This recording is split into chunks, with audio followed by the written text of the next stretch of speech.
నేనేం చెప్పబోతున్నానంటే గెటెక్స్ని యూజ్ చేసుకొని ఫామ్స్ని ఎలా వ్యాలిడేట్ చేయాలి. మనకి టెక్స్ట్ ఫీల్డ్స్ అనేది మోస్ట్ కామన్ కదా, వాటి వ్యాలిడేట్ చేయడం ఎలా అనే దాని గురించి నేను చెప్పబోతున్నాను అనమాట. సో గెటెక్స్ని యూజ్ చేసుకొని ఎలా చేద్దామో చెప్తున్నా. సో ఆల్రెడీ నేను ఈ కోడ్ లింక్ డిస్క్రిప్షన్లో ఇచ్చా చూడండి. అండ్ ఇప్పుడు నేను ఇక్కడ ఏం చేశానంటే జస్ట్ హోమ్ స్క్రీన్లో ఒక బటన్ క్రియేట్ చేశాను. దీని మీద క్లిక్ చేసినప్పుడు ఒక ఫామ్లోకి వచ్చేసాను అనమాట. సో ఇక్కడ నేను జస్ట్ బేసిక్ వచ్చేసి టెక్స్ట్ ఫామ్ ఫీల్డ్ తీసుకున్నా. సో టెక్స్ట్ ఫామ్ ఫీల్డ్ తీసుకొని ఇక్కడ ఒక user name, email, phone number. మామూలుగా అయితే ఇప్పుడు వీటిని వ్యాలిడేట్ చేయాలంటే మనం ఓన్గా రాయాలన్నమాట. సో అలా కాకుండా మనం దీన్ని యూజ్ చేసుకొని ఫామ్ లైక్ గెటెక్స్ని యూజ్ చేసుకొని మనం బై డిఫాల్ట్గా ఉన్న వ్యాలిడేషన్స్తో చేసుకోవచ్చు అనమాట. Constant. So first email validation చూద్దాం, దాని తర్వాత రిమైనింగ్ వ్యాలిడేషన్ చూద్దాం. ఈమెయిల్ వ్యాలిడేషన్ అంటే మనకి అర్థమైంది కాబట్టి ఈజీగా ఉంటుంది అనమాట. సో ఈమెయిల్ వ్యాలిడేషన్ ఎలా చేయాలంటే మనకి ఇక్కడ వ్యాలిడేటర్ అనే ఒక ఫంక్షన్ ఉంటుంది. సో వ్యాలిడేటర్ అనే ఫంక్షన్లో మనం ఈ వాల్యూ అనే దాన్ని ఇంప్లిమెంట్ చేసుకుంటాం కదా. ఇక్కడ మనకు ఉండే మెథడ్ ఏంటంటే get utils dot is email అనమాట. Is email. So is email మెథడ్లో ఇది మనకి వ్యాలిడేట్ చేస్తారు. మళ్ళీ మనం సపరేట్గా రెగెక్స్ ఏం రాయక్కర్లేదు, ఆటోమేటిక్గా ఈ మెథడ్ చేసేస్తుంది అనమాట. సో ఇక్కడ నేను ఒక ఇఫ్ కండిషన్ పెడతాను. ఇఫ్ కండిషన్ పెట్టి ఇక్కడ రాసేస్తాను అనమాట. ఒకవేళ ఇది కరెక్ట్ ఈమెయిల్ అయితే నేను రిటర్న్ నల్ రిటర్న్ చేస్తాను. ఒకవేళ ఇది కరెక్ట్ అయితే, ఒకవేళ కరెక్ట్ కాదు ఇది ఒకవేళ ఇన్వాలిడ్ అయితే నేను ఇక్కడ ఏం రిటర్న్ చేస్తాను అంటే enter valid email. So enter valid email అంటే ఇప్పుడు మనం ఎప్పుడైతే యూజర్ ఇక్కడ ఎంటర్ చేస్తాడో టెక్స్ట్, సో అలా టెక్స్ట్ ఎంటర్ చేసినప్పుడు మనం లైవ్లో వ్యాలిడేట్ చేస్తాం అనమాట. లైక్ చేసి కింద ఎర్రర్ చూపిస్తాం. మనం ప్రజెంట్ అయితే లైవ్లో లేదు. సో దానికోసం మనం ఇక్కడ ఒక ఆప్షన్ ఉంటుంది, ఆటో వ్యాలిడేట్ మోడ్ ఆల్వేస్ కాదు, ఆన్ యూజర్ ఇంటరాక్షన్. అంటే యూజర్ ఎప్పుడైతే ఇంటరాక్ట్ అవుతారో దానికి అప్పుడు మనం ఇక్కడ వ్యాలిడేట్ చేయాలి. ఇక్కడ మనం చూస్తే ఇక్కడ మనకి ఎర్రర్ చూపిస్తుంది. ఇప్పుడు సపోజ్ నేను ఈమెయిల్ ఐడి ఎంటర్ చేస్తాను. సో ఇది ఎంటర్ వ్యాలిడ్ ఈమెయిల్ అని వస్తుంది. అదే నేను @gmail.com అని ఎంటర్ చేస్తే మనకి ఎర్రర్ పోయింది అనమాట. సో మళ్ళీ మనం ఏదైనా ఎర్రర్ ఎంటర్ చేస్తే మళ్ళీ మనకి ఎర్రర్ వస్తుంది అనమాట. సో మనం సింపుల్గా ఒక్క లైన్తో మన ఈమెయిల్ని వ్యాలిడేట్ చేసుకోవచ్చు. మళ్ళీ కష్టపడకుండా మనం సపరేట్ మెథడ్స్ క్రియేట్ చేసుకోకుండా మనకి ఇది ఉందన్నమాట.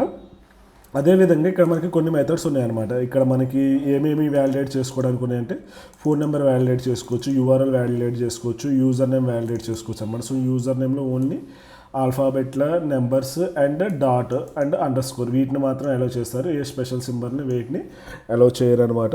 సో వీటిని వ్యాలిడేట్ చేసుకోవచ్చు అనమాట మనం. ఇక్కడ మనకి డేట్ టైంని వ్యాలిడేట్ చేసుకోవడానికి కూడా మనకి కొన్ని మెథడ్స్ ఉన్నాయి. సో ఇప్పుడు చూద్దాం. సో ఇప్పుడు మనం ఫోన్ నెంబర్కి కూడా సేమ్ ఈ వ్యాలిడేటర్ మెథడ్ని మనం కాపీ చేసేసి ఇక్కడ ఫోన్ నెంబర్కి కూడా పెట్టేద్దాం. సో ఈ ఈమెయిల్ ప్లేస్లో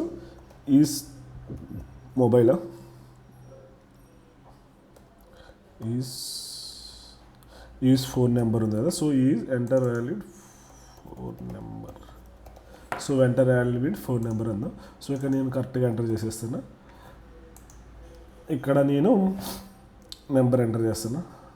సో దీనికి కూడా మనం ఇది ఇవ్వాలన్నమాట. ఇది ఇస్తేనే మనకి ఇంటరాక్షన్, అంటే యూజర్ ఎప్పుడైతే దీన్ని ట్యాప్ చేస్తాడో అప్పుడు మాత్రమే మనకి ఇంటరాక్షన్ వస్తుంది అనమాట. సపోజ్ ఇక్కడ మనం <9 నెంబర్ అంటే మనకి వరల్డ్లో ఉండే వాటిలో మనకు మోస్ట్లీ 9 నెంబర్స్ మన ఫోన్ నెంబర్ అనేది మినిమం 9 నెంబర్స్, మ్యాక్స్ 15 నెంబర్స్ ఉంటుంది. అంతకన్నా ఎక్కువ ఎంటర్ చేసినా తక్కువ ఎంటర్ చేసినా మనకి ఆటోమేటిక్గా ఈ ఎర్రర్ వస్తుంది అనమాట. సో మనం ఇక్కడ రిస్ట్రిక్షన్స్ కూడా పెట్టుకోవచ్చు. మ్యాక్స్ లెంత్ వచ్చేసి 15, మినిమం లెంత్ ఉండదు కాబట్టి మ్యాక్స్ లెంత్ వచ్చేసి మనం 15 అనమాట. 15 కన్నా ఎక్కువ ఉంటే మనం ఎర్రర్ చూపించవచ్చు. సో ఈ విధంగా మనం చేసుకోవచ్చు అనమాట. సేమ్ ఇదే మనం ఈమెయిల్ ఐడి యూజర్ నేమ్కి కూడా చేసుకోవచ్చు. సో యూజర్ నేమ్కి కూడా సేమ్ అనమాట. ఈజ్ యూజర్ నేమ్లో ఏంటంటే ఎంటర్ వ్యాలిడ్. వీటన్నిటిని ఏంటంటే మనం డైరెక్ట్గా వీటిని యూజ్ చేసుకొని చేసేసుకోవచ్చు. సో యూజర్ నేమ్లో ఇప్పుడు సపోజ్ సాయి గోపి. ఇక దీనికి కూడా ఇది ఎనేబుల్ చేయాలి. ఇదేంటంటే మనం ఎప్పుడైతే ట్యాప్ చేస్తామో అదే అనమాట. లైక్ ఆల్వేజ్ ఇక్కడ మనకు కొన్ని మోడ్స్ ఉంటాయి. ఇక్కడ మీరు ఆల్వేజ్ అని పెడితే ఎప్పుడు ఉంటుంది. డిజేబుల్డ్ అంటే అలాగే వ్యాలిడేషన్ కాదు. యూజర్ ఇంటరాక్షన్ అంటే యూజర్ ఎప్పుడైతే టచ్ చేస్తారో అప్పుడైతే. సపోజ్ ఇక్కడ నేను ఇది ఇచ్చా కాబట్టి కావట్లేదు. సపోజ్ సాయి.గోపి.మీ ఇస్తే వర్కౌట్ అయ్యింది.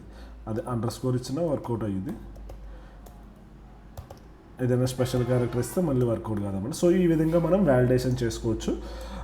ఈ మెథడ్ని మీరు ఇక్కడే కాకుండా బయట అవుట్ సైడ్ కూడా మీరు కావాలనుకుంటే యూజ్ చేసుకోవచ్చు అనమాట. ఏదైనా బటన్ క్లిక్లో పెట్టుకొని వాడుకోవచ్చు. అప్పుడు మనం బటన్ క్లిక్లో పెట్టాలంటే ఇక్కడ మీరు ఏం చేస్తారంటే విడ్జెట్ని ఒక విడ్జెట్తో ర్యాప్ చేయండి. అదేమో ఫామ్ విడ్జెట్. సో ఇక్కడ నేను ఒక ఫామ్కి క్రియేట్ గ్లోబల్కి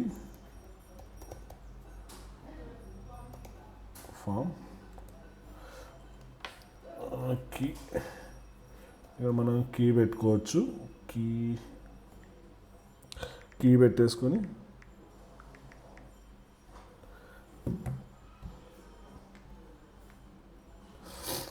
ఇక్కడ మనకి ఫామ్ కీ ఉంటుంది.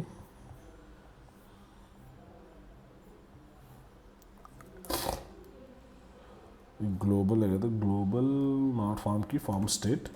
సో ఫామ్ స్టేట్ని యూజ్ చేసుకొని ఓకే వేరియబుల్ ఇట్ సైడ్ గట్టి పెట్టాలి ఫైనల్ కీ. సో ఈ కీని మనం ఈ ఫామ్కి ఇచ్చేసుకొని సో మనం ఈ ఆటో ఇంటరాక్షన్ ఇది తీసేద్దాం. మనం ఇప్పుడు ఓన్లీ బటన్ క్లిక్ చేసినప్పుడు మాత్రమే వ్యాలిడేట్ చేసేటట్లు పెడతాం. సో ఇది కూడా నేను కామెంట్ చేసేస్తున్నా. సో ఇది ఉంటే ఏంటంటే మనం టచ్ చేసినప్పుడల్లా అవుతుంది. సో మనం అది అవాయిడ్ చేయడానికి ఇది పెట్టేసాం, elevated button. So elevated button text sign up. either we should add constant not context. ఇక్కడ మనం key dot validate. సో ఇక్కడ key dot form current state dot validate. So ఇలా వ్యాలిడేట్ చేసుకోవచ్చు అనమాట. సో ఇలా వ్యాలిడేట్ చేసినప్పుడు మనకి ఇది అందుకు కరెక్ట్ అయితే ఇక్కడికి వస్తుంది. ఏదైనా ఎర్రర్ ఉంటే ఎల్స్లో వస్తుంది. All correct. సో ఇప్పుడు నేను దీని మీద క్లిక్ చేసాను. సో క్లిక్ చేసినప్పుడు మనకి ఇక్కడ ఏదైనా ఎర్రర్స్ ఉన్నప్పుడు మనకి ఇక్కడ వస్తుంది అనమాట. సో మళ్ళీ మీరు ఇది పెట్టుకోవడం వల్ల ఏంటంటే యూజర్ ఎప్పుడైతే మళ్ళీ టైప్ చేస్తారో అప్పుడు మనకి వస్తుంది అనమాట. ఈ విధంగా మనం ఫామ్స్ని వ్యాలిడేట్ చేసుకోవచ్చు. ఇక్కడ మనకి గెట్ యూటిల్స్లో ఆల్రెడీ ఇంకా వేరే ఉన్నాయి అనమాట. ఒకరి ఇచ్చిన యూఆర్ఎల్ కరెక్టా కాదా, కరెక్ట్ ఉందా, ఇది ఏపీకేనా, లైక్ ఫైల్ ఎక్స్టెన్షనా, ఎక్సెల్ ఫైలా, వర్డ్ ఫైలా, పీపీటీ ఫైలా. సో ఇలా చెక్ చేసుకోవడానికి చాలా ఉన్నాయి. ప్రజెంట్ ఇమేజా, వీడియోనా, ఆడియోనా, ఏ టైపు. సో ఇలా మనకి యూటిల్స్లో చాలా మెథడ్స్ ఉన్నాయి అనమాట. వీటన్నిటిని యూజ్ చేసుకొని మనం మాటికి బాయిలర్ కోడ్ కాకుండా ఇలా చేసుకోవచ్చు అనమాట. ఒకవేళ న్యూమెరికల్స్ని అలో చేయాలనుకుంటే ఇలా న్యూమెరికల్ అలో ఇక్కడ మనకి చాలా ఉన్నాయి. సో వీటన్నిటిని కూడా మీరు ఒకసారి చెక్ చేసుకోండి. ఇదనమాట. ఒకవేళ ఈ వీడియో నచ్చినట్టుంటే గెట్ యూటిల్స్ సూపర్ అని కింద కామెంట్ చేయండి. Thank you. Happy coding.